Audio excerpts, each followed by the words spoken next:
Father's Day 2017. Here we go. Hi, everybody. My name's Tim Johnson, and this is In the Neighborhood on Peoria Life, peorialife.com. Stacy Borho. Morning. And we have Pastor Jake Mills, if I can say your name right, Pastor Jake Mills with us today. Good morning. The idea behind In the Neighborhood is, we're just sitting here in our nice little studio like everybody else has, and in walks a guest, and because they're in the neighborhood, we just start talking. So That's right. today we're going to talk about Father's Day, and Jake is a new pastor in our area for Great Oaks Church. Yep. So kind of give us an introduction of who you are. Sure. So I am Jake Mills. I've been in ministry for a bunch of years. I just got here about a month ago or a month and a half ago. Became the new lead pastor of Great Oaks, which is out in Germantown Hills outside of Peoria. I have 3 great kids, young kids, 8, 3, and 1, and my wife Erin. And we used to be lead pastors I used to be a lead pastor in Green Bay, Wisconsin, and then before that we were missionaries in China. So yeah, that's our story. Pretty awesome. I go to Great Oaks, and we got to know each other. We all got to know each other when you moved here. Yeah. As a real estate officer. If you need to buy a house, these guys are the ones to call right here. Thanks. But We've actually never had that plug ever Really? in this is our 102nd show. We've never done that. Huh. You're our first customer to come on the show with us. Wow. that's pretty cool. It's a good thing I had a good experience. Otherwise, it'd be bad for you. We'd be in trouble. You'd be in trouble. So Great Oaks is Awesome. kind of a denominational church. Yeah. And sister churches. Name some of the sister churches that people might know. Grace Church in Morton, Northwoods here in Peoria. There's and about there are other ones. 5 of them. Is that right? And because I'm new, really you should know the answer to this. Not I me, should, but Define sister church. within the same network or denomination, Right. or work closely together. Yep. So Richwoods would or would not be considered that. Well, they're not quite the same. I mean, believe a lot of the same things. But So yeah, they could be a sister church if we work together and stuff. It's not Yeah. a close. I only thought of that Right. too because our pastors would do the swap, and Oh, Pastor that's cool. Cal would come to ours. So right now we're doing it, but Cal didn't come along. But Devereux and King are coming to our church. So this weekend we have Devereux coming to speak to our congregation. That's from. cool. So in his between church. Metamora and Germantown is where the church is. Yeah. And how many people attend? We've been having between 700 and 800. Okay. So it's a good sized church, a especially decent for the size. area. Yeah. Yeah. How many services? 2 services, 9 and 10:45. So come check us out. Contemporary style music. It's not a very traditional church. Lots of young families, lots and lots of young families. So we have tons of kids. Okay. So you pastored in China? I was a missionary in China, so Okay. we did training for pastors. So we lived in Wuhan and Xi'an, these 2 cities of about 11 million people each, and so just little towns, no big deal. So we would go outside of those cities and do trainings in rural areas of pastors. And then I also taught at a seminary in Wuhan, Greek. I taught biblical Greek and Chinese, so that was fun. Yeah. Biblical Greek and Chinese. Yeah. So, yeah. So that our thrust was helping, coming alongside pastors, young pastors or not, any kind of pastor, and just doing training. So what's the church like in China? Oh man, it's a big question. Underground? It's huge, and so there's 2 basic types of the church in China: underground and registered church. So a long time ago, the registered church was considered evil, heretical, kind of a government style church. But now there are a lot of churches, a lot of provinces that good, solid Christians have gotten into and been in for couple decades. And so where we were in Wuhan, in Hubei province, the registered church was a solid group of churches. So there's kind of 2 different styles, or 2 different kinds. Underground church, obviously, the government isn't sanctioning those churches, and they are much larger than the registered church. So I asked the question yesterday, what was one of the most impactful things in your life? And you said moving to China. Yeah. Yeah, moving to China, I mean, the most impactful thing in my life is that, Christ came into my life and transformed me. But outside of that, and I guess marriage probably ranks up there, I should say that. But outside of that, this experience in China just really shaped us. My wife and I took our 3-month-old daughter at the time, our first kid, and it just, in a lot of ways, transformed us. Transformed me ministry-wise, like as far as how I feel and what I think about the gospel, how I explain the gospel. And then just personally, it was just us, we had some teammates and stuff, but it was just, Aaron and I had to either love each other or give up, so we had been married already 4 or 5 years, but we really became very, very close while we were in China and depended on each other a lot and learned how to be a dad, learned how to be a mom in China, so. How did you get to China? Like, that's such a... Where did you grow up? We took planes, but you could... Okay. If you wanted, you could... I'm glad you didn't take the slow boat. That's right. That would have been hard. That would have been years ago they took that. We were youth pastors in Abilene, Texas, where we're from, or I was a youth pastor, and we were on a short-term mission trip to China, 2 weeks.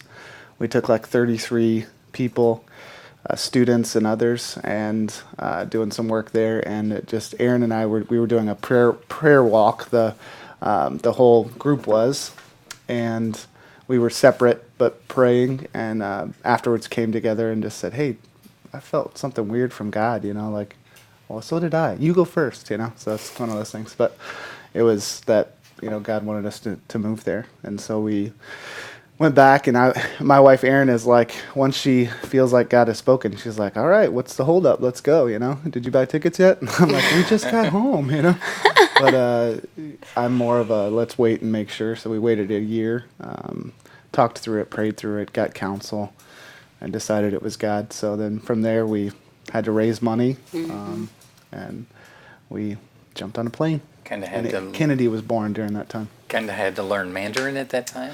We didn't learn any Mandarin before we went. So we went to language school when we got there. It was a one-on-one language school in Xi'an, so we learned really fast and saw a lot of success with that.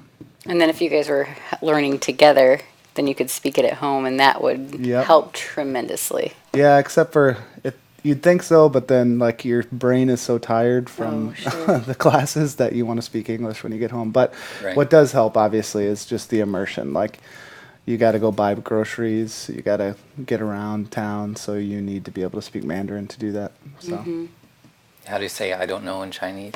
我不知道. Yeah. Did you get that? I would be. We'll put you down. That's what it sounds Pretty good. We'll put you down. 我不知道. 我不知道. Okay. Well, that I would be saying that the whole time. What you should say is 听不懂, which means I don't understand. 听不懂. It's easy. It's kind of a neat language. It is. Yeah, it's tonal, so it's cool. So is it hard? Is it hard to learn? Yeah, it's pretty hard to learn. I saw some success, and I think we were pretty young going. We were the youngest on our team, and so that every year helps, as far as being young for language learning specifically. So that helped us. I studied Greek and Hebrew in college, and so I already liked languages, so that helped too. But yeah, it's a difficult language. Most people, for English speakers, rank it pretty high as one of the most difficult. So it's difficult because of the characters. You got to learn spoken, and it's tonal, and our language, tone carries different kinds of, emotion or whatever. But in their language, it's, it matters for the actual meaning of the word. That's the way it raises or lowers. So like the word ma, M-A, ma means to like curse somebody out, and ma means horse, and ma means numb, and ma means mom. So that's just 4. There's more. There's not more tones, but there's more mas. Wow. So yeah, so it's crazy. So talk to us about missions a little bit, because we talked just a little bit yesterday. 20 years, 40 years ago, we were sending all these missions to Africa, and now Africa's sending back to us. And what's a mission, I guess, now? Well, I mean, the idea of missions is just that we are doing our part in the big mission, the Missio Dei, the mission of God, to win the world back to Him through His Son, Jesus Christ. So, but we use the term missions to mean that we leave our country to go to a different country to share the gospel. So today, missions, takes different forms in different countries. If you're in the Middle East, then and maybe in China too, you're undercover, kind of. You're not out on the street corner. But if you're in Latin America, maybe you're planting a church or coming alongside a Latin American pastor in the open. So it just looks different. When you're in Europe, you're dealing with post-Christian people. I think like 1% of Europe is considered Christian. So it's just different. Seriously? They have a lot of beautiful churches, but nobody's home, basically. Yeah, right? yeah, a lot of beautiful didn't know that. churches, cathedrals that have been turned into bars and other things just because they've closed. So definitely a post-Christian feel there, where here we're not there yet, but we're getting there, and that's debatable. Some people would say we're already there. Yeah. Wow. That just blew me away. Yeah. Well, because I consider myself a missionary, but I've gone on short-term missions. And so, yeah, you walk in and you're going alongside of them or introducing something to them. And I've been in Africa and Brazil and Haiti and India, and they're all different. But some already have, they already know about God, and then you're just confirmation. Sure. That's what we've been told, is that just from us being present was an answer to their prayer that God loved them. Like they just wanted to see it. And it's something as simple as that, or helping them get the supplies to start building the church that they want. And then the worshiping that they do is unbelievable. Yeah. Where they're praying. I have one of the guys on my Brazil mission crew, Henry, he says the one thing that he's always learned is how much they pray and how happy they are with absolutely nothing. Yeah. But then other areas, like you said, in China, you're underground and you're hidden and you have to hide what you're passionate about, So did you have to experience that? Like, were you in some of the underground? So we stayed away from the underground church because, in China, obviously it's mono-ethnic, basically. There's really like 56 minorities in China, but you don't know that. But 93% or something are all the Han Chinese. So I'm just saying they look the same, and they don't look like me. So when I go to an underground church, it would, draw attention, and they would get in trouble. So we stayed away because of that, and worked with the registered church. And if anybody ever reached out to us, we would help as much as we can. Sure. But we had to just be careful. Like when we did trainings, I used my Chinese name, and if the Religious Affairs Bureau or the Foreign Affairs Bureau person showed up, I just hid in a hotel room or something. So it was just, and same thing at the seminary. I taught every week, but, I might get a call saying, don't come today, because, there wasn't supposed to be any foreign involvement in teaching. So things like that. And then we had to have a visa, so you can't get a missionary visa or religious visa. So you got to be teaching English or learning, enrolled in school, something, a business visa. So how did you go over there then? We got student visas. So first we were learning Chinese, and everybody gets student visas when you're doing that. Then when we moved to Wuhan and started really working with training pastors, I just enrolled at a college in a graduate program. So it was all Chinese, and it was philosophy of religion. So it was within the philosophy department. So I took classes in Marxism and Buddhism and Taoism and all of that, all in Chinese. It was really hard, language-wise, but it was a lot of fun. And I didn't make that my main thing. I just kind of did that on the side. I didn't kill myself to be the best student ever. And then I did the church stuff, for real. But My son just came back from Peru and pretty Oh, excited right. about everything that they did there, and it was quite the experience. Yeah. You can tell it on his face, and it was a life-changing thing for him. Yeah. Every picture that we have of him, when Pastor Chris was there, he has a big smile on his face, and he was in his element. Just really cool experience. It's really cool. So your father, we talked about what impacted your life, but as a father, what do you think was probably one of the biggest impacts for you? From my father or as a father? Either one. Either one. Both. On your fatherhood, what has been the biggest impact for you? I think my dad was a good example of a good father. He loved us, affectionate. I wasn't scared to say I love you. Said it all the time, actually. Lived faith at home, that kind of stuff. For me, personally, as far as the way I father my kids, my faith, is just central in that. I don't understand how you could be a father or a good father without faith, because it's hard. It's not an easy thing to do that. But yeah, I love being a dad. I mean, I just love it. I know that some guys struggle with babies and, being goofy with kids and whatever. That's not me. I love it. So, Yeah. my daughter Kennedy, who's 8, is just, I love all my kids, but because I've been with her 8 years, she's my joy, and I love her. She's a very sweet child. Yeah. Yeah. My son Joshua, love him too. My daughter Hannah, love her. So I just want to make sure we get all the names in. Put them all out But there. my daughter Hannah, you just see her once, and you're like, oh my Yeah, gosh, she's sweet. she's got me, Yeah. And my son we wrestle and have fun and just he's all about that. So I've always talked about my favorite episode was with Chuck Weaver. Our first show with him was on Father's Day or around Father's Day, and one of his comments was that,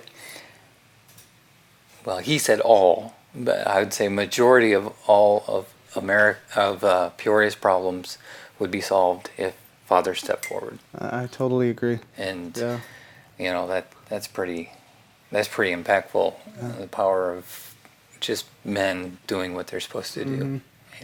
And the thing is, what I always try to tell fathers is, we're not asking you to be a rocket scientist. We're not asking you to be a theologian, even if we're talking about within the confines of faith. We're just asking you to show up. We're asking you to just be there. And I think the key is, young parents can get so busy with everything else and look up and 10 years has gone by and you've lost it, you've missed it. And so I'm always pushing that intentional conversation. Like today, have a conversation. Sit down with a calendar and figure out how you're going to parent your kids this summer. Just that one. Just stop. Take a beat, think it through, be intentional. I think is the key. I think if we would all just do that one thing, we would be doing a lot better. Yeah. So. Being a father is pretty amazing. I mean, it's a little scary. Well, there are times it's a lot scary. And you're going, can I do this and make this happen? And I got to the point where I'm like, I'm afraid that this one little circumstance will be so impactful that it'll change their lives, and I'm forever a terrible parent. But then I got to watch other parents and how they do things with their kids, and their kids turned out awesome. And it's like, Yeah. you do the steps every day that you can, and be the best you can be, and it'll all work out. We're not talking about perfection. Right. We show up and we be the dad we love. We spend time, but in the end, we trust that God is going to give grace where our imperfections, come to the surface, and that we have to trust in God's grace. Trust in God's grace. It's not going to be perfect, but if you're being intentional, you're planning, you're trying to make the priorities that you say are priorities, at the top, actually make them be that. Because I think what happens is we say faith is primary, Christ is primary, love is primary, being a father is primary, but then don't set our lives up to where it matches that. We don't put the scaffolding up to make it to where we can actually achieve that. So that's where it happens. Instead, we're at baseball games every 5 seconds, and our kids are never in church, and we don't ever see them because we chose a position that has us out 3 weeks out of 4 weeks. So Yeah. I think those decisions that follow that, what you say or what you think is primary, is where it's at. So I guess my most impactful time as a father was before I was a father. There was, I can remember sitting in church, and this couple came in and sat behind us, and I think my soul kind of cringed when they came in, because they had just lost a child, and SIDS. They had the child for about a year and a half, and it was one of those things.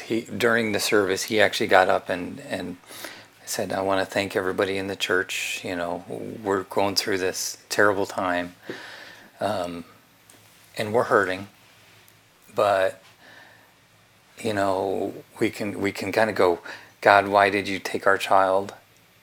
But it would kind of negate that year of blessing that we had from that child.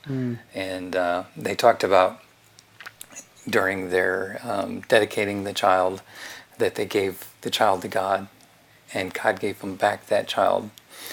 Huge impact on me, and I'm trying not to get emotional about it. And I told you, but it's that you give your child to God, and He loans them back to us. And I thought, wow, that really probably impacted me bigger than anything else that I've ever. My dad was an awesome dad. He hugely impacted me, but just that whole concept of giving our kids to God and Him lending us back to us, so Right. it's all in His hands. Right. They're not ours to begin with. Sure. Right, but that's probably one of the most. So I know you're not a father. No, it's not a father. How did your dad impact you the most? My dad was a very hard worker, and he liked to help people too. So and he would teach me a lot of stuff. So I'm one of those people that loves the opportunity to learn. So if he would teach me, when I bought my first house, he taught me how to build the deck, and and he wouldn't come do it for me. Yeah. He taught me. He'd say, "Okay, do this," and then he'd be like, "I'll be back," and leave. And he'd come back and check on me. But he knew that I liked that responsibility. He knew that I loved to dive into stuff, so he taught me how to change my oil and stuff like that. Wow. So I loved my father-daughter time, and growing up too, we would go fishing or camping or something like that. But it's the quality time. I didn't care what we were doing. I didn't have to be given anything. Right. Just the time. So like you're saying, it's presence with a C, not presence with a T, that kids really hunger for. And just by getting that, just affirms who they are and that you're not alone. Yeah, thinking about my dad was a busy dad too, and worked with the railroad and worked long hours. But the times I remember are going out on hikes as a family and just spending time together, and looking at rocks. Just those simple things as a kid were pretty impactful. Yeah. I think if you can create, moms and dads, if we can create a rhythm in our lives that gets us time with our kids. I do daddy date with my kids, and I think we just got to try to get out of the mob mentality that we're gonna be with all 17 of the kids, and instead say one-on-one. If it's once a week, once a month, whatever, I'm gonna get just me and her, or me and him, and just ask those questions and make sure that I have a voice. I want a voice in my kids' lives, and I think if they get to be 16 and I don't have a voice in their lives, that's me. That's on me, not on them. So I want to have a voice in Kennedy's life, Hannah's life, Joshua's life, and I think that's time. Yeah, 'cause when you get to that age, it's an easy time for you to come apart, right? And just split. But yeah, I think, that's what the enemy wants, is us to go on their own way, and us to go on our own way and not really have an impact on each other. Right. But Absolutely. I think my kids have changed me as much as I've changed them too. Yeah. Oh man, you think you understand things, you think you know things, and when Kennedy was born, I mean, with understanding the love God has for us, our Father has for us, it's not to say that you can't get there without kids. I'm just saying that when Kennedy was born, I just understood that so much better, because now I'm looking at this baby who offers me nothing. Can't do the chores, can't pay the bills, can't talk to me, entertain me, whatever. And yet I would give my life for her. And, that's the way God is with us. I mean, we have nothing to offer him. We cannot increase his whatever. We can't do it. And yet he still loves us enough to give his life for us. So, yeah, you're right. Having kids has changed me too, for sure. Wow. So, one thing that we like to talk about here is, how do you get involved? That's a lot of it. How can we get involved as far as the church, as far as missions? I know that's a pretty open statement. Sure. I mean, I don't know where our listeners are exactly, but if you can get involved in your local church, go. And I encourage you to do church where you do home and school. I think our kids that go to school with other kids that go to church and all that, I think that we need to be inviting our neighbors to church. And if you live an hour away from where you do church, that's not very, very feasible. So I encourage you to do church where you do home and school. And then, so if you're in the Great Oaks area, come check us out. We would love to have you. Missions-wise, just look for those opportunities. I think first it's church, then it's mission. So, plug in, mature in your faith, serve your local church. Your local church needs your help right now, and kids ministry, and greeters and ushers, and financially, and teachers, whatever. So serve there. If you can't serve there, I don't think you should run to Peru. But serve there first, and then look for those opportunities. Ask your pastor. Ask the leaders, and get there.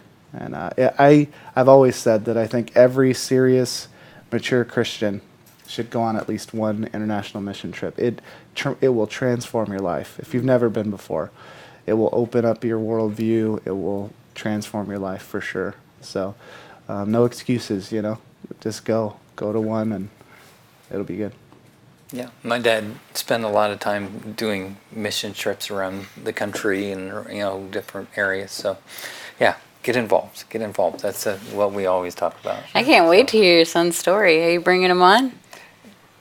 Good question. It depends on him. I'll leave that up to him. Well, you've been listening to In the Neighborhood. We're on WPEO Saturday mornings. We're also on GPS TV. That's cable TV throughout Peoria, East Peoria, and even Canton. On Friday nights, and PeoriaLife.com. And make sure you spend time and love your kids. Happy Father's Day. Happy Father's Day. PeoriaLife.com